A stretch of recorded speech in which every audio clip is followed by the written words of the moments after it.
सबैको घर घरको रियली कहानी एउटा कथामा आधारित जुन रियली घटना हो र हाम्रो नेपालकै विराटनगरको विमानस्थलको घटना हो। जुन एकजना महिला र बच्चा एयरपोर्टमा फ्लाइट डिले भएर ढिलो भएर उहाँहरू अब के गर्ने त उसको आमाले झोलाबाट बुक निकालेर यसरी पढ्न थाले। पढिन्छ, यसरी हेरिन्छ, पढ्दा पढ्दै एकछिनमा उससँग भएको बच्चा त्यो पनि झोलाबाट किताब निकालेर आफ्नो बुक हेर्न थाल्यो, पढ्न थाल्यो। एबिसिडी भएको र फिगर फोटो भएको त्यो बच्चाको बुक जुन हामी नर्सरीको बुक भन्छौँ। अनि त्यहाँको एकजना स्टाफले त्यो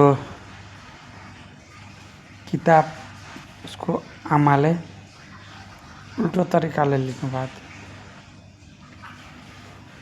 अनि हेर्दै त्यही अवस्थामा हेर्दै स्टाफ नजिकमा आउनुभयो र सोध्नुभयो,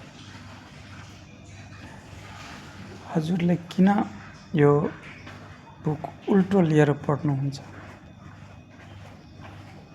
कसैले नसोचेको कुरा भन्नुभयो। हामी पनि अचम्भ पर्यो। उहाँलाई पढ्नै आउँदैन, मिन्स शिक्षित हुनुहुन्न, तर कत्रो ठुलो सोच उहाँको। एउटा आमाको र परिवारमा हुनुपर्ने सबैको सोच जुन हामीलाई कति ठुलो शिक्षा दिनुभएको छ। भन्छ मैले त्यसरी किताब निकालेर हेर्दाखेरि मेरो बच्चाले हेर्न थाल्यो। मैले यसले मोबाइल हेर्दाखेरि मेरो बच्चाले पनि मोबाइल हेर्न मागिन्थ्यो र मोबाइल हेर्थ्यो। एउटा आमाले र परिवारले दिनुपर्ने भूमिका, बच्चालाई कतातिर लाने, कस्तो शिक्षा दिने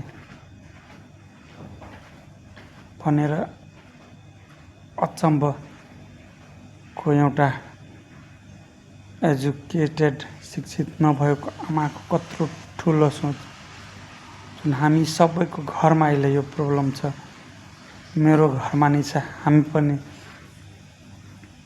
त्यस्तो गर्न सकिँदैन र हामी भन्छौँ पहिला आफूलाई नसुधारेर बच्चालाई भन्छौँ किन मोबाइल चलाउँछ।